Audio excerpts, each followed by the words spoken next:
I note that my video on the exploitation of Indian immigrants has had some views. And as I was walking today for my normal walk, I saw something with my eyes, experienced something which undoubtedly is a side story of exploitation and deprivation. As I was walking at about 7 in the morning, I observed 2 truckloads of gravel and stone, and together with that, gravel and stone and a little bit of cement, and together with that, packed into that, I would say it's a big truck. It's called a tempo in these parts. In that tempo was packed all the gravel that is needed for the day of construction, some cement and all the rest, and also packed with about 30 young workers. But there were 2 truckloads of them, very similar, all of them packed with gravel and stone and things like that, needed for construction and also these labor. Mark my words, they are all together. There they sat, expressionless, as they were being transported with the gravel and stone to the workplaces.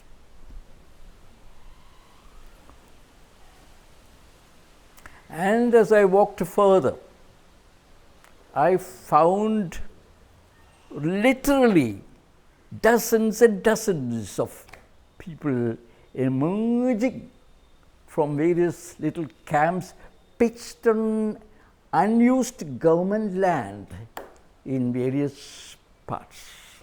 There they were coming, all of them, with a little bucket in hand, all of them looking very much what I said, expressionless. No unhappiness, no happiness. And I asked one of them, what is inside that? Isme kya hai? I asked one of those guys. And he was a bit surprised that there could be somebody who was, kind of cheerfully telling them, kya hai? So they opened up that for me, and I found a little bit of rice, a little bit of chili and things like that, a little dal, a little salt, and some water to drink. This is how they were trudging along to a place which was not too far away, otherwise they wouldn't be walking along. This is what is called by the fussy name, the informal sector.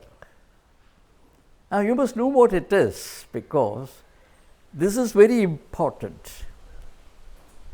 Any employment where your dignity as a worker, or more specifically, your rights, minimum rights as a worker, your wages, your hours of work, the conditions that are there, the minimum conditions, like some form of insurance, medical insurance if you are sick, and some kind of insurance against accidents and loss of life. Things like that. These are basic things in what is called a formal employment in the manufacturing sector, assured by law as a right of the workers, and on the other side an absolute mandatory obligation for those who hire them for work. That is the picture of a job in the manufacturing sector, a formal job. We do not have this. It is not something very shocking or surprising. Look at the economic history of many countries. There will be a period like this. But we have to acknowledge that. And in its place, there will be informal employment, which is a fuzzy name for employment or work in which the workers, if you can call them workers, are at the absolute mercy and at the whims and fancies of those who hire them for work in the same way that they procure gravel or cement. It is as simple as that. And it is only when in this country or in this economy manufacturing comes along, there is manufacturing, that there will be a situation where workers are workers assured of their wages and terms of employment. Till then, they have to do with employment in what is called the informal sector and the whims and fancies of various greedy contractors. Now, the question is, most of the internal migrant labor in Kerala are from distant Bengal and Bihar.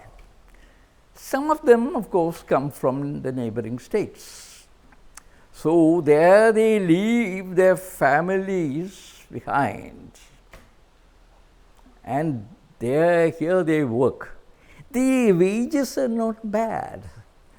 But compared to what they could have imagined, they don't have anything there.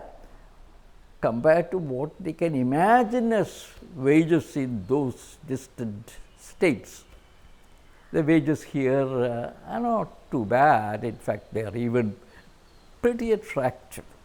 I should imagine that these migrant workers, I don't think we could call them even workers, this migrant human resource, if we can call them that, may be paid by contractors about 600 rupees compared to the 1,200 rupees, which is the cost of hiring an internal labor.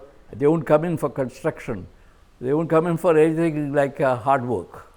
But if you want to clean up your compound and get all the grass removed, if you want to shift some material or furniture from one place to another, or things like that, you can hire local labor at a price of 1,200 rupees per day. So these people come in and work, and they have no way in which they are assured of some insurance if they meet with an accident. Kerala, there is in the whole country something like insurance in construction and things like that. None of it really is on the ground in reality. And even in what is called a progressive state like Kerala, I do not think that it will work, for the simple reason that contractors who eye only the money can have a way of dematerializing labor. They can make labor disappear by the simple act of not counting them, of just treating them like gravel or stone, and that's about it. See, you do not have insurance for gravel or stone, You can have insurance only for workers, and they have a clever way of dematerializing or making the workers disappear by not reporting them at all.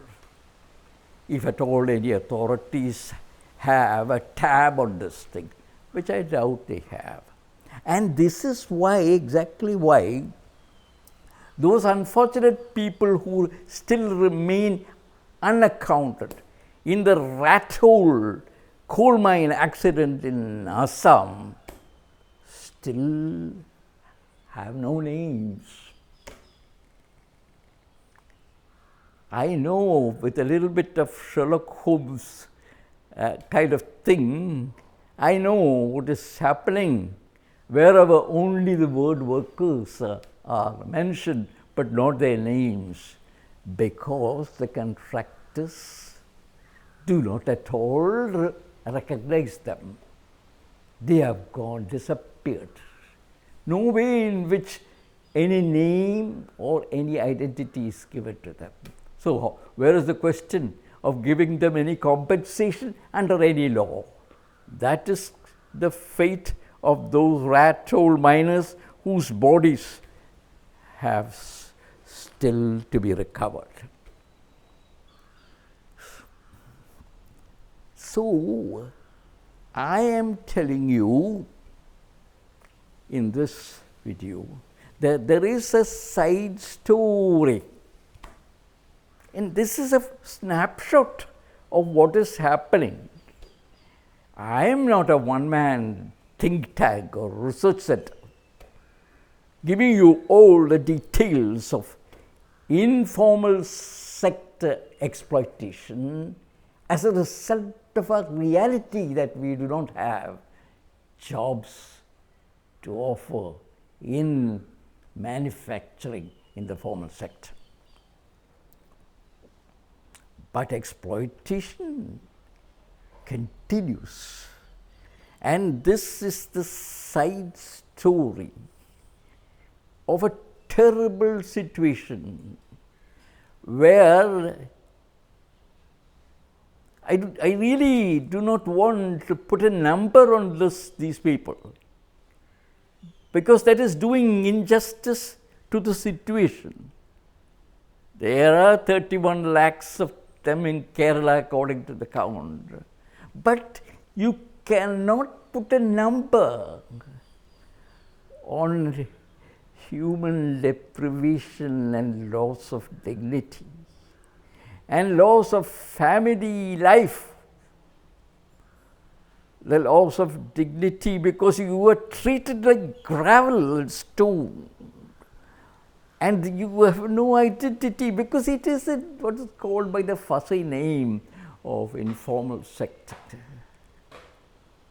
There is a price in all of this, that there is tremendous amount of loss of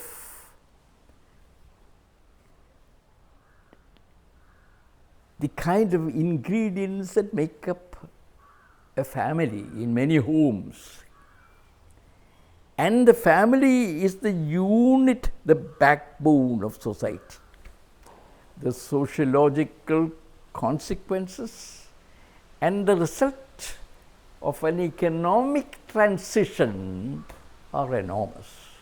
As I said earlier, this is not something very unusual, but we must just acknowledge the reality and the sacrifices that go in the journey towards a better economic result and economic development.